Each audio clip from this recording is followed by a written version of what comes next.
est aujourd'hui vraiment au cœur des réflexions de qu'est-ce que peut être demain l'éducation et comment elle peut se transmettre. Donc vraiment, il n'y avait pas photo en termes d'innovation, parce que l'innovation, surtout sur nos industries, il ne faut pas la juger que en termes techniques.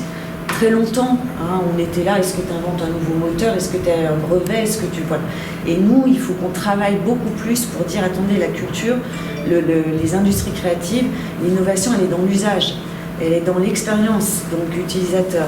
Et c'est ça qu'on essaye de porter. Et typiquement, Inversant la classe, et c'est vrai que c'est une association, d'habitude, voilà, l'asso, c'est pas effectivement les structures qu'on accueille d'habitude, mais il y avait quand même un vrai projet d'entreprise derrière, un vrai projet d'objectif de où on veut aller et comment on veut grandir, avec une innovation très forte en termes d'usage sur cette spécificité éducative. Et puis surtout le chemin parcouru aussi. Vous êtes, je ne sais plus qui remarquait, je pense que c'est la Ligue qui remarquait que être capable de regrouper autant de professeurs sur des thématiques, d'être capable de les mobiliser, ça lui semblait pour eux qui organisent aussi de temps en temps des événements comme ça, c'était déjà, tout le monde était super admiratif de ce que vous faisiez déjà. Et du coup, c'était super intéressant sur le projet. Voilà, pour résumer un petit peu pourquoi, comment, et j'espère que cette année, cette première année, on la vivra ensemble et on essaiera de vous faire gagner du temps. On n'a pas de solution miracle pour aucune des startups qu'on accompagne. On essaie juste de donner des tips, de vous faire gagner du temps, de faire des réflexions, de vous aider à réfléchir, de vous apporter un recul aussi, parce que comme on est moins du coup partie prenante, et c'est un peu tout ça qui fait notre accompagnement. Inversant la classe est suivi par Nicolas Redley, on est tous chefs de projet, on est à la fois responsable plateforme, mais on est aussi chef de projet, donc on accompagne individuellement. Il y a toutes les animations collectives qu'on va faire avec toutes les startups, mais il y a aussi un accompagnement individuel. Bonjour Héloïse. Bonjour Claude. L'association Inversant la classe est maintenant installée dans un incubateur, le Cargo, de Paris & Co. Mais normalement, ce sont des startups, ce sont des entreprises qui vont dans des incubateurs. Or, Inversant la classe, c'est une association. Que fait une association dans un incubateur ? En effet, je pense que c'est important de commencer par repréciser que Inversant la classe n'est pas une entreprise et ne deviendra pas une entreprise. Inversant la classe, c'est une association à but non lucratif. Je pense que c'était important de le dire. Et donc, pourquoi être avec des startups, des entreprises ? Parce que si on diffère sur les objectifs, Inversant la classe n'a pas vocation à produire de l'argent. En revanche, sur les moyens, on a beaucoup de similarités avec des startups. On a un taux de croissance de 400%. 400% en termes d'adhérents, d'audience, d'actions. Si je prends par exemple un marqueur important qui est le CLIC, le Congrès inversé, en 2015, il y avait 200 participants à guichet fermé. En 2016, on était à 800, c'était aussi à guichet fermé.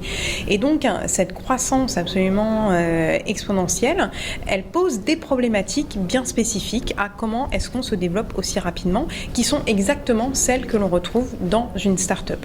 En termes de, tout simplement, de structuration, de levée de fonds, parce que si on veut engager des permanents pour soutenir les actions de l'association, cela coûte de l'argent. Et donc, c'est pour ça qu'on a vraiment été ravis de rejoindre le Cargo, l'incubateur du numérique de Paris & Co, parce que c'est non seulement un incubateur, mais on est aussi dans un environnement avec des entreprises qui travaillent dans le numérique.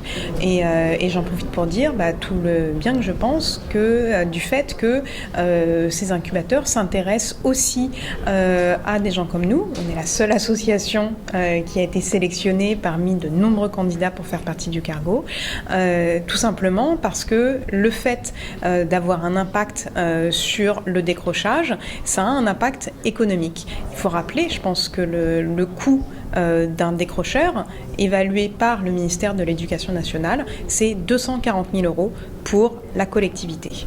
Alors, ça change quand même au niveau pratique quand même, parce qu'on a pu voir quand même que ce Cargo, c'était d'abord dans un lieu de Paris qui est en plein développement. C'est hyper moderne, c'est très branché.